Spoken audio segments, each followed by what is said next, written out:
Nesër kombëtarja jonë ka një nga ndeshjet më të rëndësishme të këtij kompeticioni, të këtyre eliminatorëve. Do shkojmë Serbi për të përballur me skuadrën serbe. Tani e para njëherë ju uroj domethënë një sukses të papam çunave. Desha t'i them se skuadra jonë ka kualitete pafund.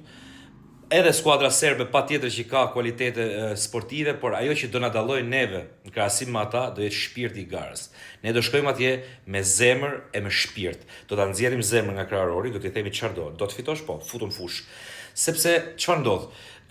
Kjo është një ndeshje, nuk është thjesht një ndeshje futbolli, është ndeshje emocionesh, shpirtërore, pra psikologjike, ka presion, ka inate, ka mlefe, i ka të gjitha brenda. Dhe ne do përpiqemi që ta realizojmë këtë vajtje atje me sukses dhe të vim me një rezultat pozitiv. Sepse mos harroni, ne kthehemi atje pas 11 vitesh, pak a shumë në të njëjtën datë, në atë datë kur një flamur, që atëherë u quajt flamuri më i bukur në botë, Alban, u valvit mbi qiellin e Serbisë. Sa për t'ju kujtu, shihni çik. Shihni pak. Flamuri shqiptar të djalë u ngrit me 14 tetor në Beograd.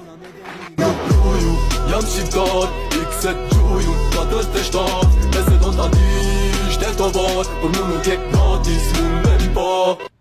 E kështu pra çuna, dalë faqe bardh, ne jemi të gjithë me ju, edhe shpresoj që të valviten nesër, të valviten golat ton dhe përsëri ky flamur. Ciao.